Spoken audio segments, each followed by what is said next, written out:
The city of Cleveland on Tuesday fired the police officer who shot and killed 12-year-old Tamir Rice in November 2014 and suspended another officer after investigations of the high-profile incident. Police Chief Calvin Williams announced that Timothy Lohman was fired for having lied on his job application and not disclosing that he had resigned from his previous position as a police officer in Independence, No.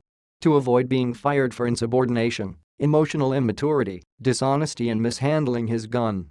The second officer involved in the shooting, Frank Garmbach, was found to have violated protocol when he drove a police car on grass during the incident.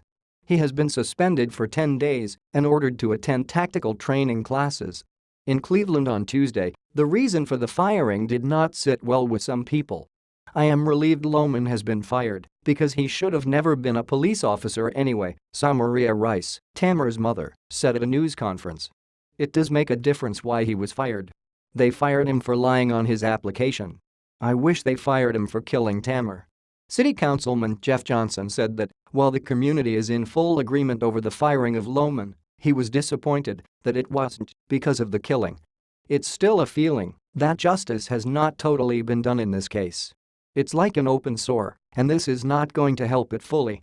At a news conference, the police chief described the process of investigating and punishing the officers as fair and objective and waved off criticism.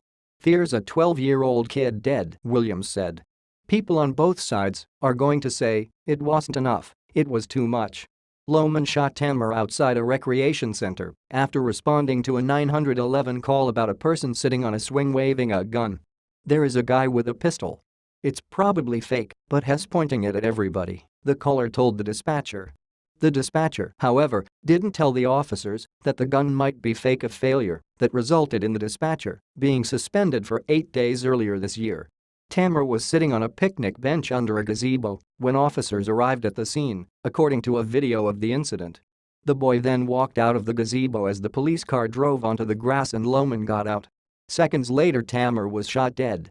The weapon in his hand turned out to be a pellet gun. The killing of an African-American boy by a white police officer sparked protests in Cleveland and around the country as one of several cases that year that led to nationwide debate over police brutality.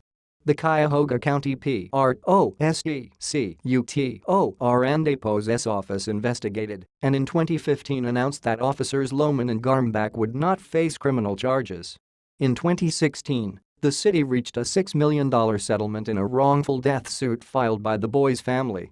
It was a separate investigation by the Cleveland Department of Public Safety that found Lohman had been untruthful on his job application when he joined the department the year before the killing.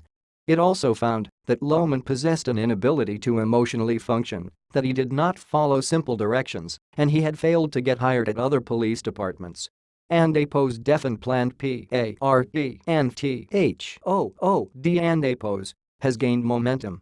Texas shows the effects can go far beyond just their clinics. Liquor lobbying group declares war on Utah with ad campaign in neighboring states over strict drunk driving law and APOs are just their TRAPPED and APOs. Why one Mexican woman decided to and APOs self-deport and APOs long before Trump 6:50 p.m. This article was updated with interviews and background about the shooting and the investigations it spurred. 12:15 p.m. This article was updated throughout with staff reporting. This article was originally published at 9:25 a.m.